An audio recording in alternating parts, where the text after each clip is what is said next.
and welcome to Spectrum News within the week. I'm Rachel David White, coming to you live from Oyo, the capital seat of Akwa State. Let's take a look at the headlines. President Tinubu addresses Nigerians, announces provisional wage increase, low-grade workers. Governor Moina dedicates victory at elections tribunal to Akwa Ibom people. Plus, veteran U.S. longest-serving Senator Dianne Feinstein dies at 90. We'll bring you details of the stories and many more in a moment.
First, in the news this afternoon is a report that President Bola Tinubu has announced a 6-month temporary wage increase for some workers in the country. The president announced the increase in his first independence anniversary speech today. The wage increase is to help cushion the effect of the fuel subsidy removal, which has led to a surge in the cost of living in the country. Nigerians have struggled under the weight of the subsidy removal, which has seen the price of petrol rise from below 200 naira to over above 550 naira in some parts of the country and more than 600 naira in some other parts. Citizens have also had to battle with the implication of significantly weaker naira, with labor unions threatening to go on strike due to the hardship faced by millions. The president appealed for endurance as his government is doing all it can to ease the load beyond the wage increase for selected workers. The president also announced all the actions it had taken to help. President Tinubu also noted that the infrastructure support fund the federal government set up for states to invest in critical areas. Meanwhile, one of the areas immediately impacted by the fuel subsidy removal is the transport sector, which the cost of transportation soaring. The president, noting that lower transport costs will strengthen the economy, explained that action has also been taken to improve the situation in the transport sector.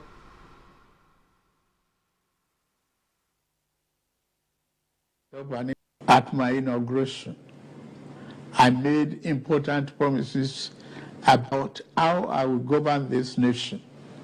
Among those promises were pledges to reshape the economy and to secure the lives, liberty, and property of the people. I said that bold reforms were necessary to place our nation on the path of prosperity and growth.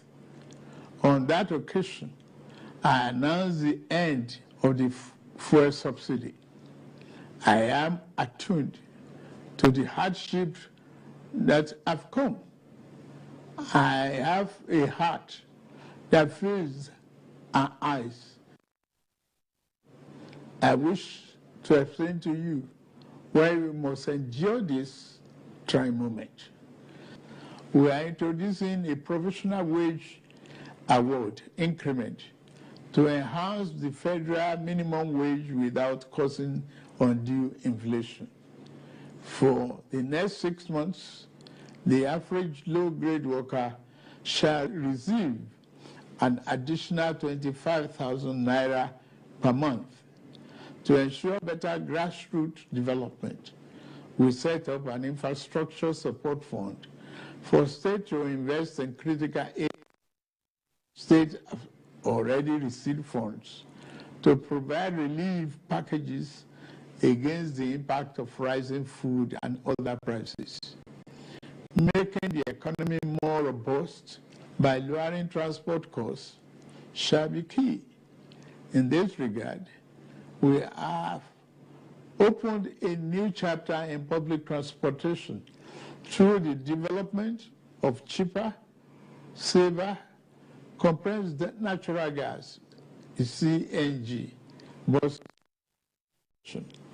These buses will operate at a fraction of current fuel prices, positively affecting transport fare. The new CNG conversion kits will start coming in very soon, as all hands are on deck to fast-track the usual lengthy procurement process. At my inauguration, I made important promises. In a related developments, the Senate President, Senator Godswill Akpabio, the Speaker of the House of Representatives, Tajuddin Abbas, the Oyo State Governor, Seyi Makinde, and the Lagos State Governor, Babajide Sanwo-Olu, have assured Nigerians that the country would be great again. In a separate statement to commemorate the country's 63rd Independence Day anniversary, they noted that Nigeria had recorded many landmarks and urged compatriots at home and in the diaspora to support President Bola Tinubu's administration. Akpabio, while acknowledging present challenges in the polity, said this nation's achievements over the past 63 years gave a sense of optimism for a better tomorrow.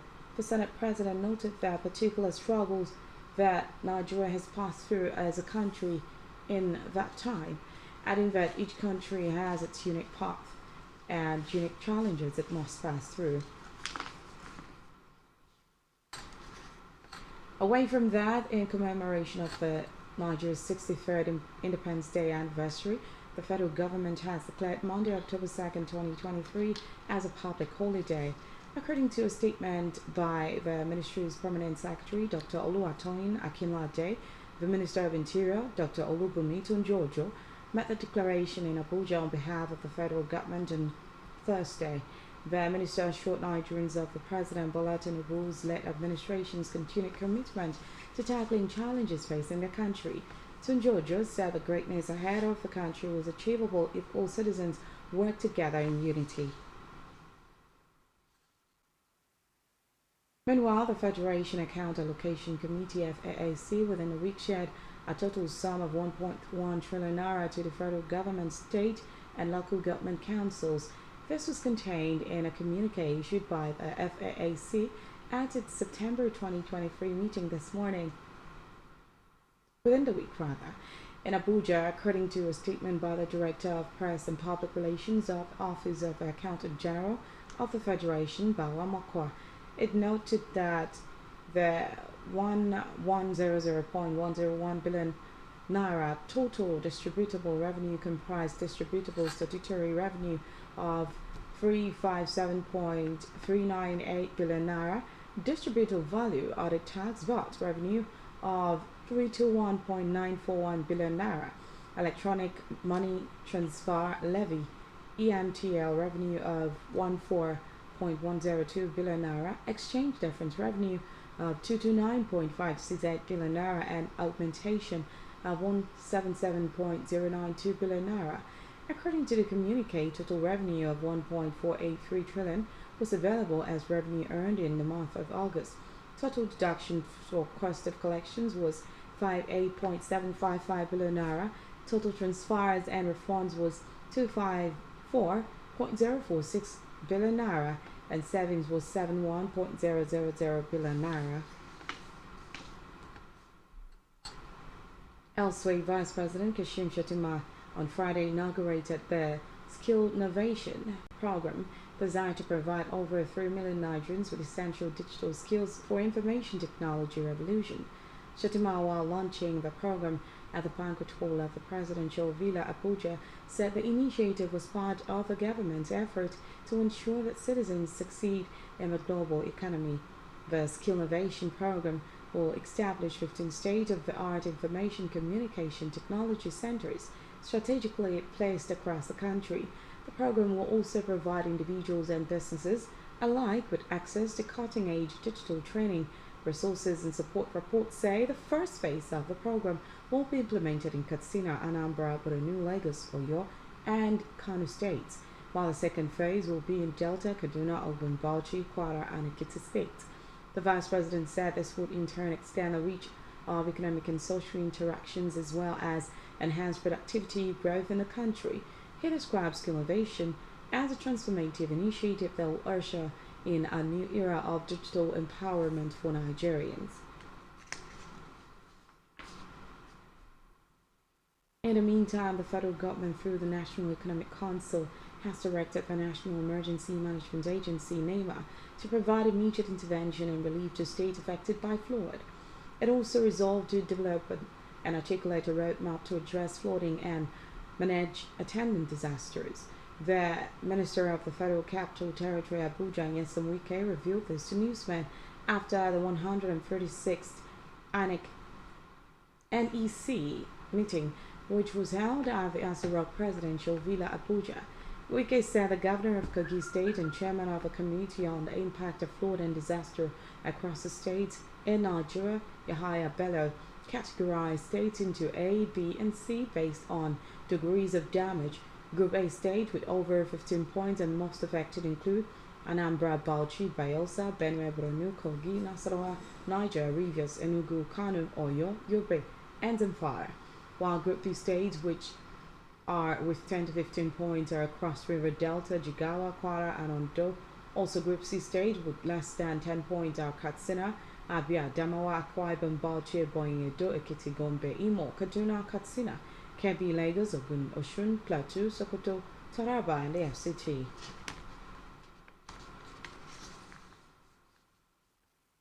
Elsewhere, the Minister of Works, Dave Umahi, within a week disclosed that the federal government would begin immediate reconstruction of the collapsed Enugu and Port Harcourt Expressway. Umahi stated this when he and Governor Peter Amba of Enugu State visited the scene of the collapsed bridge for an on-the-spot assessment as part of his working visit to the state. He said the reconstruction of the bridge would end the plight of commuters plying the road, noting that the government would in the meantime provide alternative roads for the people. The minister explained that the collapse occurred because the pipe were exposed, adding that the bridge was constructed in 1968. In another development, the Minister of the Federal Capital Territory FCT, Nyesom Wike, says the FCT administration would partner with the Republic of Italy on sustainable city tourism and agricultural development. Wike said this when the Italian ambassador to Nigeria, Stefano Lo, visited him in his office in Abuja within the week. He said that he would personally visit the ambassador to discuss areas of mutual benefit for the Federal Republic of Nigeria and the Republic of Italy. The minister particularly identified the development of Abuja as a sustainable city as one of the areas of interest, including tourism and agricultural development. The minister explained that the publication of the names of embassies and commissions owing ground rents and the FCT was not targeted at anybody but to improve internally generated revenue. IGL. In the meantime, the House of Representatives ad hoc committee investigating the slow pace of a 45-kilometer Ijebu-Itai-Ibadan road in Oyo State has summoned officials of the Federal Ministry of Works to appear before it. The officials, the House said, are to speak on the controversy surrounding the re-award of the road project to another contractor without terminating the earlier on one awarded to the first contractor. The chairman of the committee, Kwamoti Lowry, said in Abuja at a resumed hearing of the investigation after its oversight visit to the site on September 21st in Oyo as part of Ogun State. Lowry said the probe panel would not hesitate to summon the Minister of Works if the officials fail to give a necessary explanation regarding the controversies over the re-award of the said projects. In education, the National Universities Commission NUC within the week approved the revalidation of the recognition of Niger State University of Education (NINA) to a University of Education. Acting Executive Secretary of NUC, Chris McKay, made this known during a visit of Niger State Governor Mohamed Omar Bago to the headquarters of the Commission on Thursday in Abuja. Mayaki, who read a letter conveying the approval, said the institution initially secured conditional recognition of University of Education in 2013, but that some of the conditions were never met by the successive administrations in Niger State until Bago came on board. He said with the new development, Niger State University of Education is now fully recognized as the 63rd state-owned university in Nigeria. The acting NUC boss said the new university was approved following the presentation of relevant documents including the Gazetted University's Law Academic Brief and Master Plan. Away from that, the Nigerian Veterinary Medical Association on Thursday urged pet owners to keep their pet within their premises and ensure they are fully vaccinated against rabies. The national president of the association, Dr. Oluwatoyin Adetuberu, met the call in an interview with newsmen in Abuja in commemoration of World Rabies Day. Adetuberu therefore identified being a responsible dog for a pet owner as a way forward towards reducing the burden of rabies in the country. The veterinarian, who described the challenges posed by rabies in the country as enormous and devastating, explained that anybody beaten by a rabid dog may not be productive, noting that there is no cure for rabies and the only ways to prevent it. World Rabies Day is commemorated annually on September 28 to raise awareness about rabies prevention and to highlight progress made towards defeating the disease. To judiciary now, where the Supreme Court within a week fixed October 3rd for judgment in a suit filed by Senator Smart Adeyemi challenging the conduct of the primary election of All Progressives Congress APC for Kogi State governorship election. Senator Adeyemi is challenging the validity of the election, which produced Usman Ododo as APC's flag bearer for the November 11th governorship election. Adeyemi, who recently represented Kogi West Senatorial District in the Senate, claimed that the result brought out by APC in support of Ododo was fraudulent and invalid on the ground that primary election was conducted in only 11 out of 239 wards in the state. Still on judicial matters, the governorship election petition tribunal sitting in Kaduna has declared the 2023 governorship election in Kaduna State inconclusive. According to a report, the tribunal during its resumed proceedings on Friday in a split decision of a ratio of 2:1 declared the election inconclusive and directed that a supplementary election should be held by the Independent National Electoral Commission INEC within 90 days.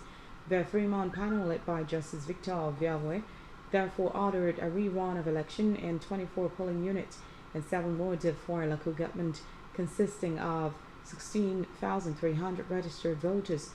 The verdict was announced via Zoom after the judges shunned the fiscal hall. Recall that the petition was filed by the People's Democratic Party (PDP) and its candidate Issa Mohammed Ashiru. PDP's Ashiru is challenging the election of Uba Sani as the governor of Kaduna State on the grounds of alleged irregularities and electoral fraud, saying that its candidate Issa Mohammed Ashiru won the election.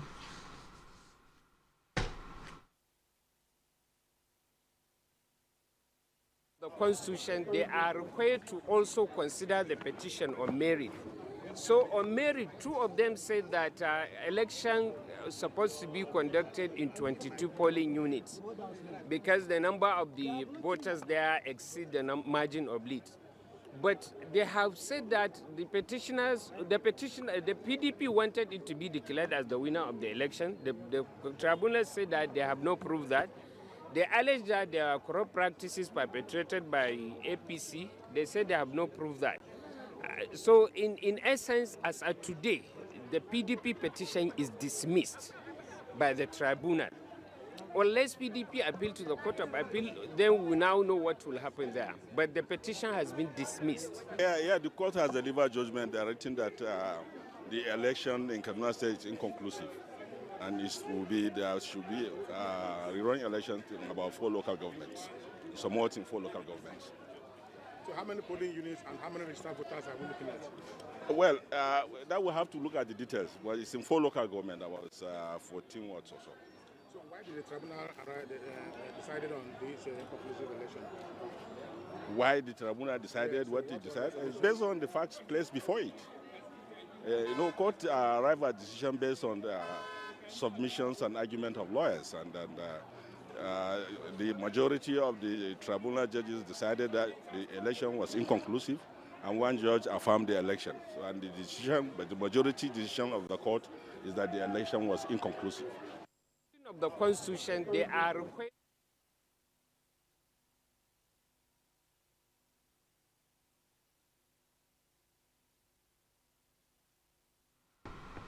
In a related development, Akwa Ibom State Governor Pastor Owana on Friday dedicated his victory at the Elections Tribunal to the people of Akwa Ibom State who on March 18, 2023 came out and massively voted for him to usher in a golden era in continuation of the giant strides the people have experienced in the state 36 years after its creation.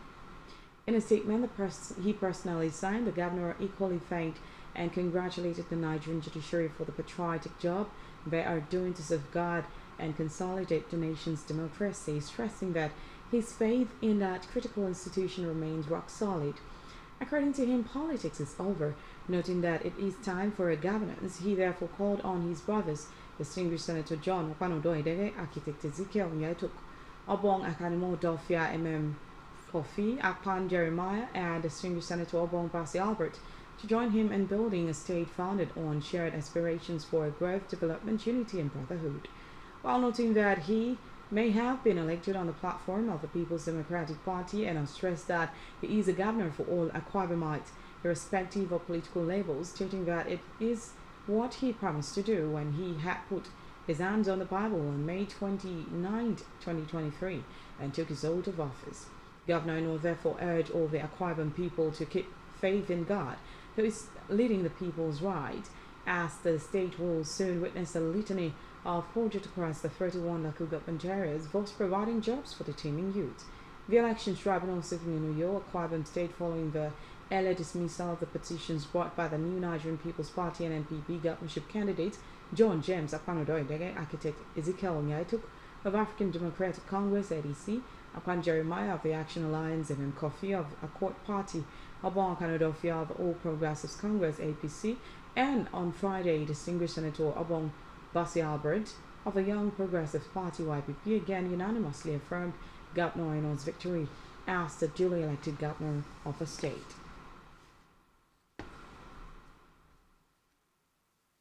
In another development, Governor Godwin Obaseki of Edo State within a week accepted a public apology made by his deputy, Comrade Philip Schreiber, noting that as a person of faith, he was under obligation to accept the apology.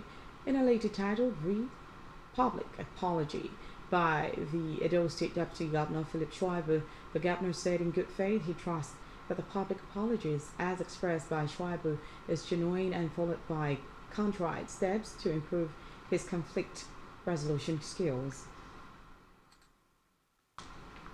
In a separate development, the Department of State Services (DSS) on Thursday announced the establishment of a new Directorate of Public Relations and Strategic Communications (DPRSC). According to a statement by the DSS, DPRSC, the new department established by the Director General Yusuf Bichi will be reached and headed by the former Public Relations Officer of the DSS, Peter Funaya. It added that the establishment of the Directorate is part of efforts in sustaining its engagement with the citizens and with the public at large, as well as deepening democratic governance, transparency, and accountability.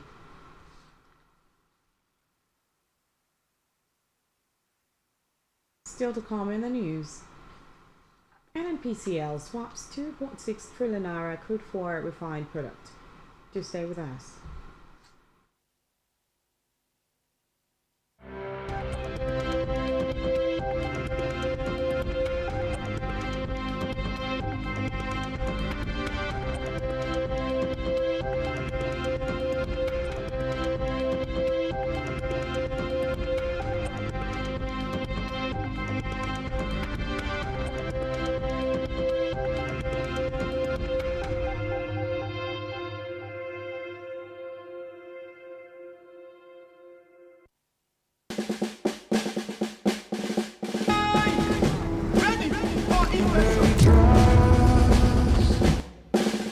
Nigeria, our motherland.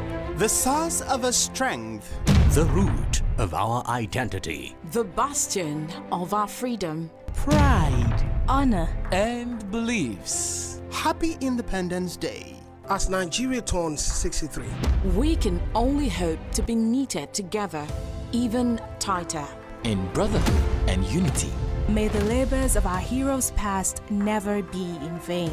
And may our labors for a great country, Where growth and love reign supreme, be rewarded. Happy Independence Day, Nigeria.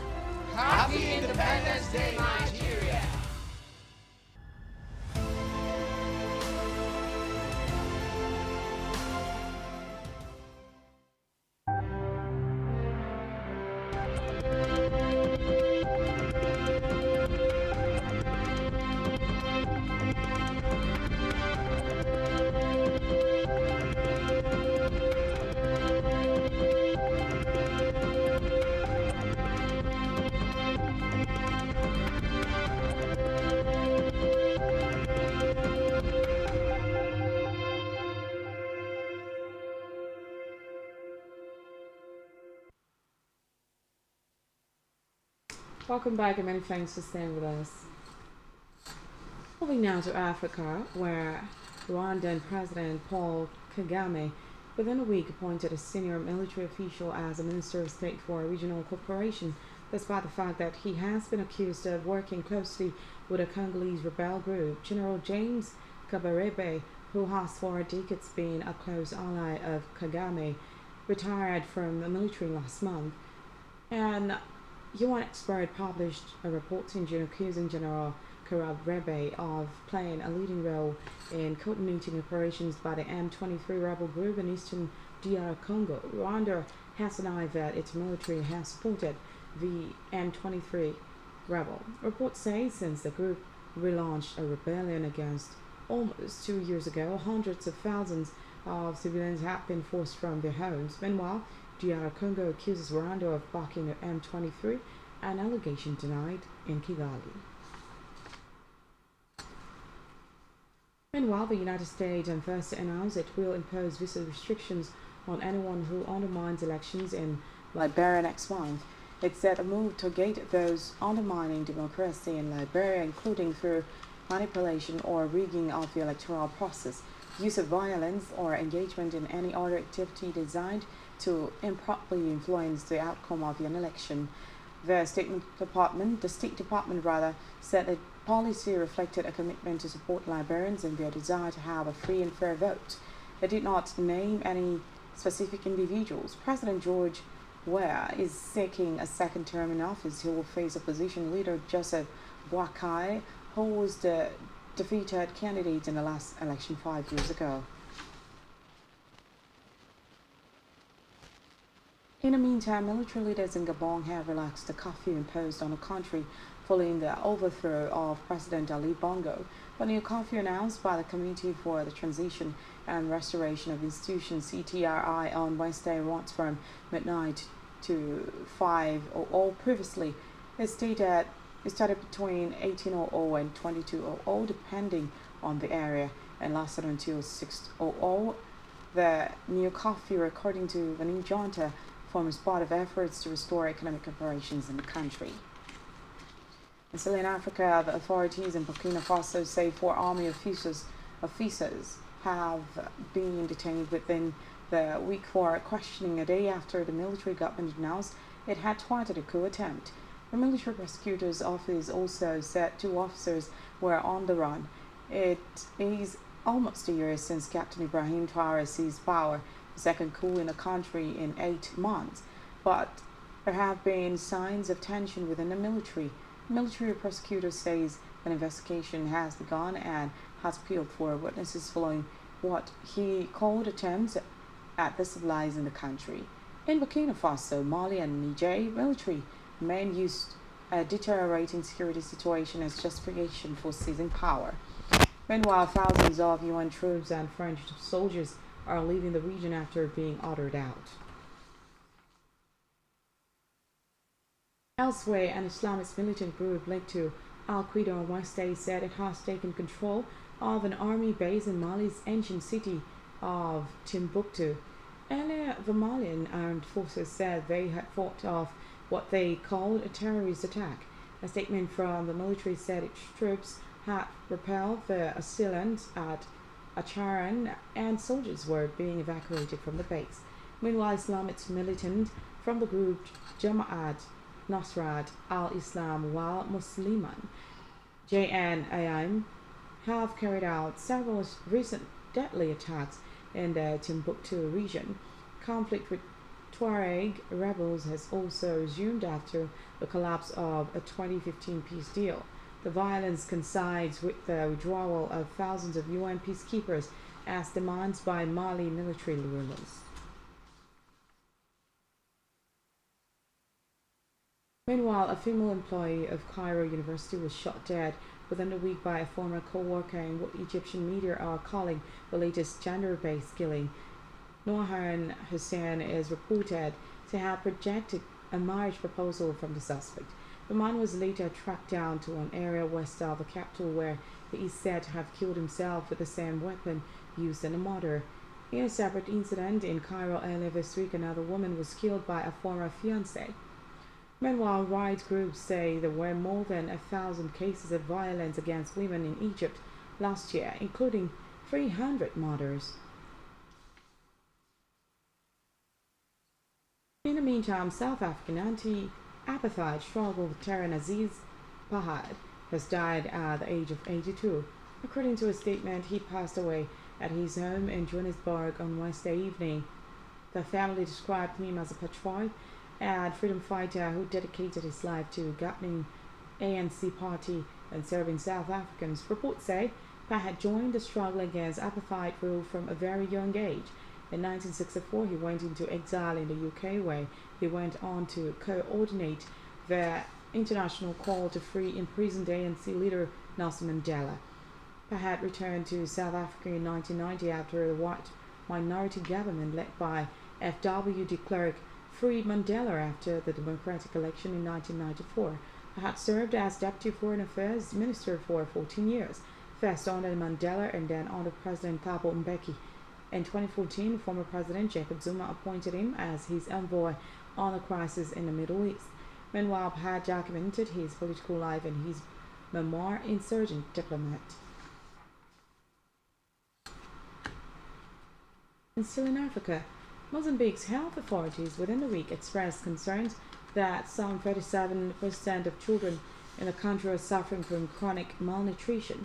This troubling rise is compounded by a lack of access to healthcare and limited educational opportunities, posing serious challenges to the overall development of Mozambique's youth. In response, civil society groups are calling for the implementation of a national early childhood policy.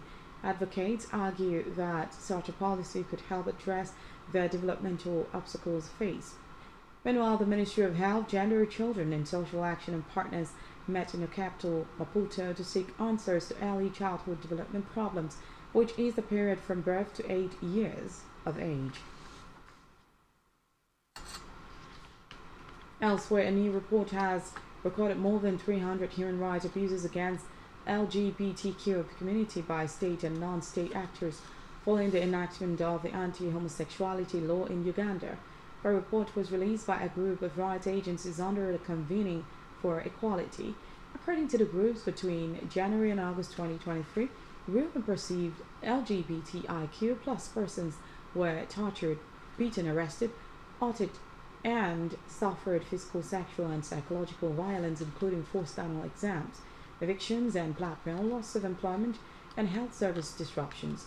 Those accounted for a total of 306 human rights violations and abuses based on sexual orientation and gender identity. Meanwhile, there were 179 incidents of torture, cruel and inhuman treatment that included 18 forced annual examinations ordered by police were documented. Meanwhile, a Ghanaian doctor who is among this year's winners of the Right to Livelihood Award, widely known as the Alternative Nobel Prize, says she hopes it will bring the world's attention to the issue of unsafe abortions, especially in Africa. Dr. Eunice Bookman Amisa has been recognized for pioneering discussions on women's reproductive rights in Africa and paving the way for liberalized abortion laws and improved safe abortion access. She told Newsman it was a great honor to be recognized and to receive the award, and I hoped it would further strengthen their hand to safeguard the rights of women who are dying every day from unsafe abortions. Still in Africa, South Sudan's President Salva Kiir was reportedly in Moscow within a week for talks with Russian President Vladimir Putin. Kiir's office in a statement said the meeting with the Russian president on Wednesday discussed prospects for the development of bilateral relations in various areas as well as regional and international issues. It noted that the visit aimed at deepening diplomatic relations and explore other areas of cooperation on trade, investment, opportunities, and security. The statement added that the two leaders also discussed the lifting of an arms embargo and targeted sanctions imposed on individuals in South Sudan.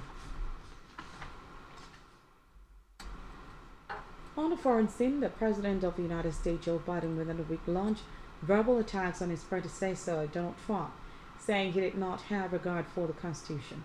Biden met this known in Tempe, Arizona, adding that Trump was not driven by common service and decency towards their fellow Americans, but by vengeance and vindictiveness. Trump, who ruled between 2017 and 2021, lost the 2020 U.S. presidential election to Biden and has been indicted for inciting his supporters to attack the Capitol building in Washington on January 6, 2021. And while Trump, a presidential Republican hopeful, has been campaigning on Make America Great Again, MAGA, the movement, Biden said, does not share the basic beliefs in their democracy. And still on the foreign scene, veteran Senator Dianne Feinstein, a titan of U.S. political history who notched a string of legislative achievements during a trailblazing 3-decade career in the Senate within the week, died at 90 years old. Feinstein, the Senate's oldest member, was celebrated as a pioneer for women in politics and a hugely effectively legislator. During a career that began in local California government, she grew to be a tough check on administrations from both parties. She had already announced her retirement this February as her health worsened and following a number of missteps that threatened her legacy. The Californian, who was widowed last year, became San Francisco's first female mayor after the fatal shooting in 1978 of Harvey Milk, the country's only openly gay politician, and Mayor George Moscone by a disgruntled former colleague. Other dramatic moments including surviving an attempted bombing of her home. She was also near the scene of an infamous double murder in San Francisco. Her death is not expected to shift the tight balance of her power in the Senate, with the Democratic governor of California appointing her temporary replacement.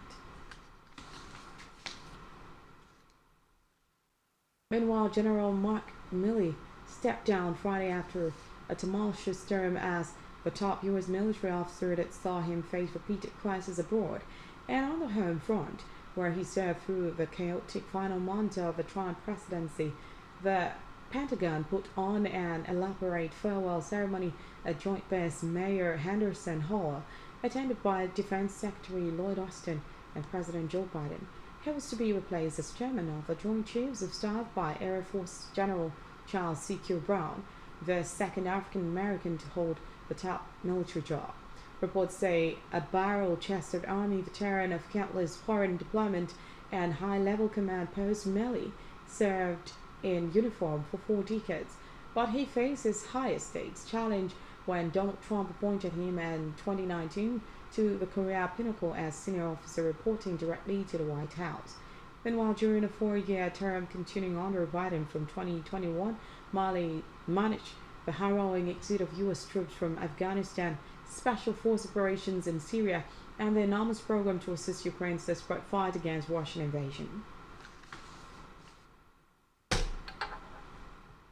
In the meantime, Germany within a week signed a deal to acquire the Israeli Arrow 3 hypersonic missile system that will become a key part of Europe's defense against air attack. The signing of the deal was a historic day for both countries. German Defense Minister Boris Pistorius said at a press conference alongside his Israeli counterpart Yoav Gallant, worth around $3.5 billion. The sale is the biggest ever deal for Israel's military industry. Meanwhile, Germany has led a push to bolster NATO's air defenses in Europe after the Russian invasion of Ukraine last year, urging allies to buy deterrent systems together. Still on a foreign scene, Taiwan on Thursday unveiled its first domestically made submarine as it bolstered its defenses against a possible Chinese attack. President Tsai Ing-wen presided over the launch ceremony in the port city of Kaohsiung within the week. She added that the idea of the domestically made submarine had previously been considered an impossible task, but the country did it. Adding to military officials, the $1.54 billion diesel electric-powered submarine will undergo several tests and will be delivered to the Navy by the end of 2024. Reports say Taiwan is a self-governing island which China regards as renegade province and has vowed to reclaim. Meanwhile, a 14-year-old boy described by fellow pupils as short-headed on Thursday stabbed 3 teachers and 2 students in a school in southern Spain before being overpowered. Police spokesperson Adrian Domingos told reporters at the scene that the boy, who has not been named, allegedly stabbed the 5 victims repeatedly shortly after classes started at the school in Jerez de la Frontera. The spokesman was unable to comment on the extent of injuries, but Spanish media said one teacher was in serious condition after being stabbed in the eye, while the rest suffered light injuries. The attack caused alarm in Spain, where violent crime is fairly rare. According to reports, parents rushed to the school after hearing about the stabbing gathering outside the gates, which were cordoned off by police. Meanwhile, several students told Spanish media that the boy often got into fight and was quick-tempered. Still on a foreign scene, NATO Secretary General Jens Stoltenberg on Wednesday said that Kiev's troops are gradually gaining ground in their sweeping counteroffensive against tight Russian defense lines in southeastern Ukraine. Stoltenberg met this done during an unannounced visit to Kiev. The NATO secretary noted that Ukrainians are fighting for the family's future and freedom, saying Moscow is fighting for imperial delusion. He disclosed that Ukraine has strong backing from 31 NATO allies and many partners, adding that more than 50 nations support and supply aid to the country, and over 140 nations stood up for her sovereignty at the United Nations. On our business news, data from the Nigerian Extractive Industries Transparency Initiative (NATI) within the week revealed that the Nigerian National Petroleum Company Limited (NNPCL) exchanged crude oil valued at 2.6 trillion naira for refined petroleum products in 2021. The figures also indicated that the National Oil Company did not send any crude oil to Nigeria's refineries during the period under review. NATI, however, stated that the non-supply of crude to domestic refineries by NNPCL could be due to the fact that the facilities were not operational at the time. The report noted that the oil firm exchanged Nigeria's crude oil for refined products under its district direct purchase program, adding that crude oil sales receipts during the review period was 2.23 trillion naira. And still in business, the Cement Producers Association of Nigeria on Friday warned that the ongoing plan of the federal government to introduce concrete roads will raise the price of cement to 9,000 naira per bag from the current price of 5,000 naira. It also called on the current administration to permanently address the perennial cement price hike problem by facilitating larger participation in the cement industry, noting that Nigerians have no business buying cement for more than 5,000 to 6,000 naira per bag. The association, in a statement jointly signed by the National Chairman Prince Iweta and National Secretary Reagan Ofumba, requests the government to conclude the backward integration policy of the late Yar'Adua administration that was already bringing availability and affordability of cement in the country.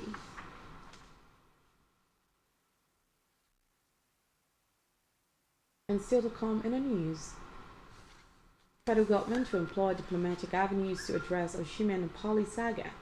Do stay with us.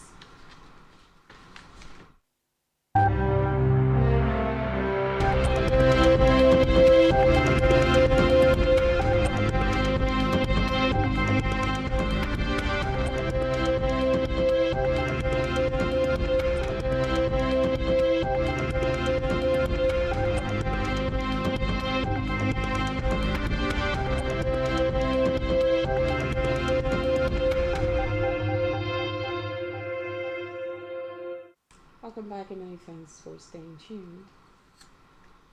In health, the United Nations Children's Fund UNICEF on Friday deployed 9.3 million doses of diphtheria vaccines to affected states in Nigeria following the most severe diphtheria outbreak in recent global history. A statement by UNICEF Communication Assistant Nchekwobe Nwosuibo said that doses were deployed to Kano, Baji, Borno, Yobe, Katsina, Kaduna, and Jigawa State. The statement noted that 4 million doses were dispatched to Kano, the epicenter of the outbreak. According to the statement, another 4 million doses were being procured and would be handed over to the government in the coming weeks. The outbreak has reportedly resulted in over 11,500 suspected cases, claiming 453 lives, with more than 7,000 confirmed cases, mostly children. Still in health, public health physicians in Lagos State have said that for Nigeria to achieve universal health coverage, UHC, and sustainable development goals by the year 2030, the country must strengthen and reposition the primary healthcare system. According to them, strengthening the primary healthcare system through adequate financing and finance management is essential in addressing the challenges militating against the achievement of UHC as well as brain drain. The physicians noted that UHC is about ensuring that everyone everywhere, the rich and poor, the young and old, regardless of race or education, equally access quality and essential health services free of financial hardship, both in crisis and calm. The medical expert who spoke at the 2023 conference of the Association of Medical Officers of Health of Nigeria, Lagos State chapter, said that required investment must be made particularly in strengthening subnational governance and ownership through the full implementation of primary health care under one roof. And sport, the Minister of Sport Development, John Eno, within the week said the federal government is employing diplomatic means to address the recent events surrounding Super Eagles striker Victor Osimhen and his club Napoli. Osimhen is apparently unhappy with Napoli after the Italian club posted a video seemingly mocking him for missing a penalty against Paul Lochner on its verified TikTok handle. Napoli's action generated a lot of reactions globally, with many football fans berating the club for treating its star player with disrespect. Reports say after his threatening legal action against Napoli through his agent, Osimhen went on to pull down all images related to the club from his Instagram page in what seemed to be a response to Napoli over the video. Meanwhile, Napoli has, however, said the club's now deleted TikTok post was not intended to mock via Tresha Osimhen. And still in sport, Manchester City are the second most supported European club among followers in the United States. Data within the week had Pep Guardiola and treble-winning Manchester City ranked above European giants such as Barcelona, Liverpool, and Real Madrid. That is according to a data thrown up by survey carried out by Statista Consumer Insight and relayed by Casinos and Leitner via social media. The study looked at football fans' tech side and based result on a percentage. Pep Guardiola and his treble winners are thought to be the joint second most followed European club over the United States, right now with an 8% share. Meanwhile, Chelsea are the other team in the second place. Meanwhile, Manchester United defender Lisandro Martinez has been ruled out for an extended period after aggravating a foot injury he suffered last season. Reports say Martinez was sidelined for around 2 months when he sustained a fractured metatarsal in United's Europa League quarter-final against Sevilla in April. The Argentino centre-back is now likely to be out of action for a similar period after United confirmed the foot problem is still an issue. Meanwhile, adding to United boss Erin Ten Hag's problem, the club also confirmed that defender Sergio Reguilon will miss the game against Crystal Palace at Old Trafford on Saturday with a minor injury. On our entertainment news, the Lagos State Police Command on Friday confirmed that music promoter Balogun Eletu, also known as Sam Larry, is now in its custody as the probe of Afrobeat singer Mohbad's death on September 12 continues. This was made known by the Nigerian Police Public Relations Officer SP Benjamin Hundain via his X account. The development comes less than 24 hours after Naira Marley said he was willing to fly back to Nigeria for investigation. Meanwhile, a year after announcing their separation, famous Nigerian actress Funke Akindele and her estranged husband JJC Skills have reunited at a movie premiere in Lagos State. Reports say the couple got married in London in 2016 and welcomed a set of twins in 2018. In June 2022, JJC Skills announced his separation from the actress on his Instagram page, citing irreconcilable differences. Despite the significant social media attention their separation received, the details remained private. However, in a now trending video on internet, the pair were captured at the IMAX Theatre Lekki dancing and hugging during the premiere of Funke Akindele's new movie, She Must Be Obeyed, which was also directed by an estranged husband. The event was also graced by popular celebrities like Femi Adebayo, Lateef Adedemije, Jai Kuti, Iyabo Ojo, and Toyin Abraham, among others.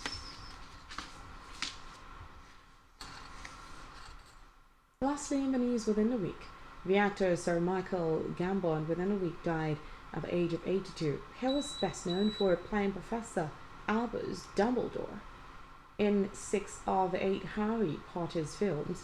Sir Michael also appeared in Fantastic Mr. Fox, played French detective Maigret, and starred in The Singing Detective. His widow and son said the beloved husband and father died peacefully with his family by his side after suffering from pneumonia.